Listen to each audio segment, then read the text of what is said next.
Bonjour, bonjour les enfants, comment allez-vous? J'espère que ça va. Moi, je vais bien. Je m'appelle Tamara, je suis l'éducatrice de l'EBI à Nantes et aujourd'hui, nous serons ensemble pour une nouvelle leçon. Je suis très contente d'être ici avec vous et je voudrais savoir qu'ici, vous avez hâte de connaître le thème d'aujourd'hui. Lève la main bien haut pour que je puisse voir. Ah, très bien. Alors, sans plus tarder, nous allons faire la prière et ainsi nous allons remettre tout entre les mains de Dieu et nous allons commencer à parler du thème d'aujourd'hui. Alors, levez-vous s'il vous plaît, placez la main au niveau de votre cœur, fermez vos yeux et soyons concentrés à la prière. Seigneur Jésus, entre tes mains, nous remettons, Seigneur, cette leçon.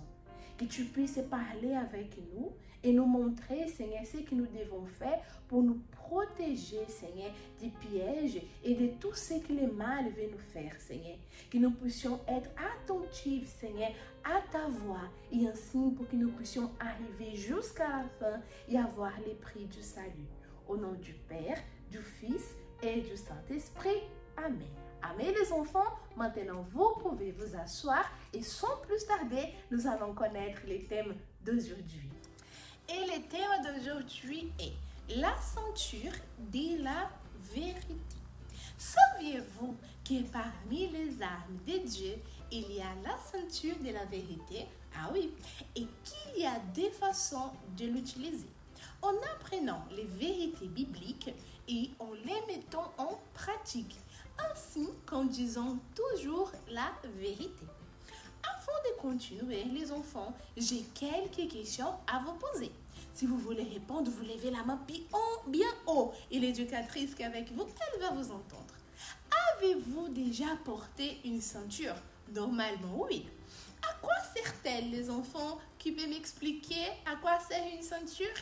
Qui ici a déjà porté un pantalon trop large et parce qu'il n'avait pas de ceinture, il a fini par tomber? Est-ce que cela est déjà arrivé avec vous? Oh là là, c'est compliqué ça. La semaine dernière, nous avons appris que Dieu nous donne des armes pour lutter contre le mal et que c'est un équipement spécial qui empêche la personne de se faire mal ou d'être, quoi les enfants, blessés. Rappelez-vous de ça? Dieu savait déjà que même après avoir donné son Fils, afin qu'il meure pour nous et pour nos péchés, nous serions tentés par quoi? Par le mal. En effet, il ne se lasse jamais de vouloir nous faire choisir ce qui est incorrect et qui déplaît à qui? À Dieu.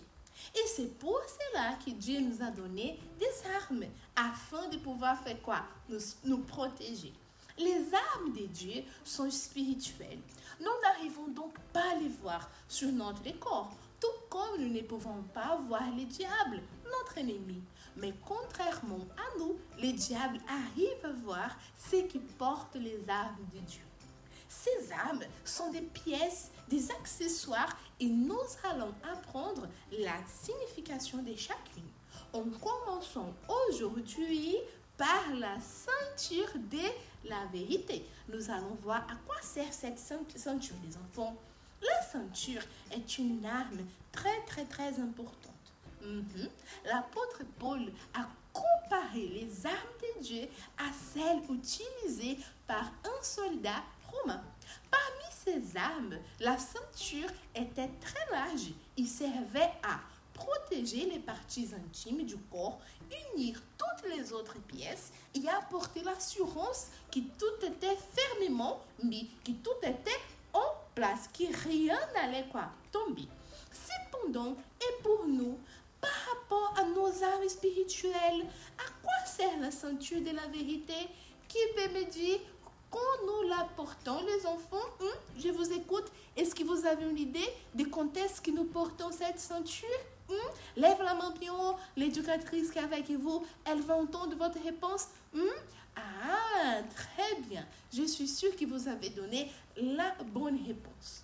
Tout comme la ceinture est portée au niveau de la taille, autour de notre corps, L'enfant qui fait partie de l'armée de Dieu doit vivre en étant entouré par la vérité. Je mets ici une photo, une image à vous montrer les enfants. Regardez ici la ceinture de la vérité. L'enfant de Dieu, il doit être entouré par la vérité. L'enfant demande, comportons-nous une ceinture? À quoi sert-elle? Donc, nous allons découvrir cela aussi. Est-ce que vous voulez porter la ceinture de la vérité? Oui ou non? Moi, je vais bien. Donc, nous allons apprendre comment nous devons faire pour la porter.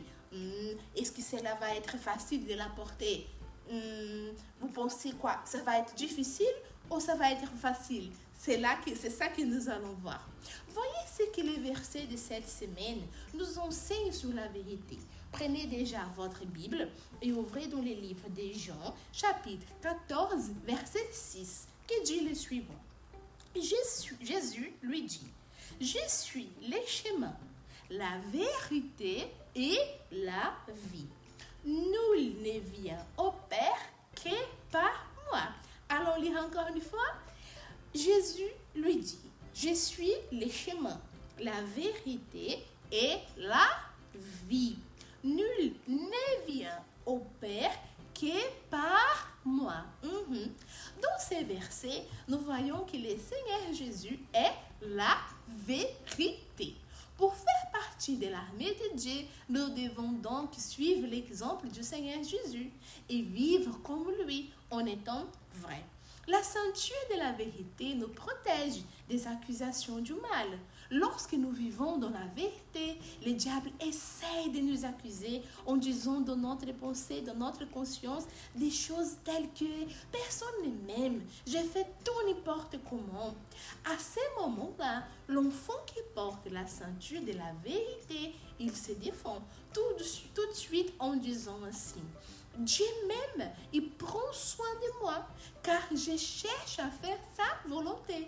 Il a donné son fils afin qu'il meure pour qui? Pour moi. Mais l'enfant qui vit dans les mensonges aura des doutes. En effet, il se souviendra qu'il désobéit toujours et qu'il fait sa propre volonté. Il sait donc qu'il déplaît à qui? À Dieu. Cela le rend triste et faible. Autrement dit, il est touché par les mal. J'ai ici une image à vous montrer, les enfants. Regardez l'enfant quand il se laisse toucher par les mal. Personne ne t'aime. Tu fais tout n'importe comment. Le mal lui dit. Il commence à douter. Vraiment, je suis comme ça. Personne ne m'aime. Je fais tout n'importe comment. Mais l'enfant qui est fort, regardez ce qu'il fait et ce qu'il dit au mal. Dieu m'aime. Il prend soin de moi car je cherche à faire sa volonté. Il a donné son fils afin qu'il meure pour moi. Regardez le visage du mal. Il n'est pas content. Il y a deux façons de porter la ceinture de la vérité. La première est en pratiquant les vérités bibliques, qui est la parole de qui? De Dieu. Comment pouvons-nous connaître les vérités bibliques? Nous les apprenons lorsque nous participons aux leçons de l'EBI, quand nous regardons des films, des séries et des dessins animés bibliques. Par exemple, quand nous regardons les leçons en ligne de l'EBI qui sont sur les sites du Centre d'accueil universel, n'est-ce pas? Lorsque nous lisons des livres de la foi, par exemple, nous avons le livre Découvrons la repentance de l'Unipro qui est dédié aux enfants. Et le plus important, lorsque nous lisons la Bible. En y faisant, vous connaîtrez la vérité et vous saurez porter la ceinture au bon moment. La deuxième façon de porter la ceinture de la vérité est en étant vrai comme le Seigneur Jésus. Autrement dit, en disant toujours la vérité. Pas parfois, pas quand j'ai envie, mais toujours. Répétez avec moi. Toujours dire la vérité. Bien fort. Toujours dire la vérité. Même si cela vous fait être puni ou attriste votre ami qui vous demande de mentir. Les conséquences du mensonge sont pires que les conséquences de la vérité. En effet, lorsque quelqu'un ment et qu'il est découvert, il perd non seulement la confiance de ceux qui l'entourent, mais il est aussi les enfants punis. Et même lorsqu'il semble que personne ne l'a découvert, que tout va bien et qu'il n'y aura aucune conséquence, souvenez-vous que Dieu a vu et a été attristé par cette attitude. Et comme la personne n'a pas porté la ceinture de la vérité, elle n'est pas protégée du mal. J'ai une image à vous montrer, les enfants. Regardez ici. D'abord, pour porter la ceinture, il faut pratiquer la parole de Dieu. Il faut lire des livres qui nous rapprochent de Dieu. Regarder des séries, des dessins animés qui nous rapprochent de Dieu. Et la deuxième chose, en étant vrai comme le Seigneur Jésus, même si je dois subir les conséquences, je vais dire la vérité. Mercredi, nous parlerons davantage de la ceinture de la vérité. Vous ne pouvez pas manquer, d'accord? Maintenant, nous allons prier pour vous qui désirez à partir d'aujourd'hui porter la ceinture de la vérité et vous appliquer à en apprendre plus sur les vérités bibliques. Alors, levez-vous et placez la main au niveau de votre cœur. Seigneur Jésus, merci pour tout ce que nous avons appris aujourd'hui. Et Seigneur, et moi, ainsi comme ces enfants, nous voulons, Seigneur, porter la ceinture de la vérité. Nous voulons être vrais comme le Seigneur Jésus, il est vrai. Alors, Seigneur, que tu puisses nous aider. Là où se trouvent ces enfants, que tu puisses maintenant, Seigneur, les donner la force et le courage pour toujours dire la vérité. Et ainsi que nous puissions porter, Seigneur, cette ceinture de la vérité et nous protéger de l'attaque du mal. Les enfants, là où vous êtes, dites au Seigneur que vous voulez porter cette ceinture de la vérité et que vous n'allez pas vous laisser toucher par le mal à travers les mensonges. Seigneur, je remets tout entre tes mains au nom du Père, du Fils et du Saint-Esprit. Amen. Amen les enfants. Alors répétez avec moi, toujours dire la vérité. Et ainsi nous allons porter la ceinture de la vérité. Aujourd'hui, nous avons commencé à parler des armes de Dieu. Et nous avons commencé par la ceinture de la vérité, n'est-ce pas? Comme on doit prier aujourd'hui, nous avons alors parlé de la ceinture de la vérité qui nous protège des accusations de qui? Du mal, n'est-ce pas? Et nous avons deux façons de porter cette ceinture. La première façon de porter la ceinture de la vérité est en pratiquant les vérités bibliques. Et nous connaissons les vérités bibliques en lisant la Bible, en voyant les leçons en ligne de l'EBI ou des dessins animés de la foi, en lisant des livres, par exemple, comme Découvrons la repentance, n'est-ce pas? Et la deuxième façon de la porter, la ceinture de la vérité, est en disant toujours la vérité. Même les enfants, si on fait une bêtise et qu'on a peur des conséquences, même ainsi, nous devons dire la vérité. D'accord? Nous aurons aussi notre pratiquant pour mettre en pratique tout ce que nous avons appris par rapport au thème d'aujourd'hui. L'éducatrice qui est avec vous, elle a une boîte. Et à l'intérieur de cette boîte, on va découvrir qu'est-ce qu'il y a dedans. Donc, à l'intérieur, il y a des petits bouts de papier comme ça. Et donc, dans chaque papier, il y a une situation que vous allez devoir répondre. Comment vous allez réagir si cela se passe avec vous? Par exemple, vous étiez en train de jouer dans le salon et vous avez cassé un objet. Oh là là! Votre mère demande ce qui s'est passé. Qui répondez-vous après avoir entendu le thème? Allez-vous mentir? Allez-vous dire la vérité? Alors la réponse, vous allez donner à l'éducatrice et à vos camarades qui sont dans la salle parce qu'il y aura un jeu, une activité qu'elle a préparée pour notre pratiquant et ainsi, vous allez pouvoir donner la réponse, d'accord? Après avoir fait les pratiquants d'aujourd'hui, nous aurons quoi? Nous aurons notre activité de fixation. D'un côté, vous allez dessiner ou écrire si un jour le mal a réussi à vous toucher et vous avez fini par mentir, d'accord? Et de l'autre côté, vous allez dessiner ou écrire ce que vous allez commencer à faire à partir de maintenant, d'aujourd'hui même, pour commencer à porter la ceinture de la vérité. D'accord les enfants? Après cela, nous aurons aussi notre mémorisant. Qui ici, vous vous rappelez du verset que nous avons lu aujourd'hui? C'était écrit en quel livre? Quel chapitre? Nous avons lu aujourd'hui, n'est-ce pas, les chapitres 14 de Jean et les versets 6 qui disaient le suivant. Jésus lui dit, je suis le chemin, la vérité et la vie. Nul ne vient au Père que par moi, n'est-ce pas?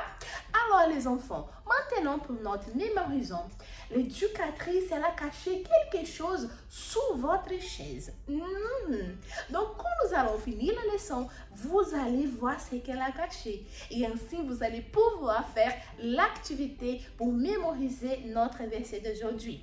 On est d'accord?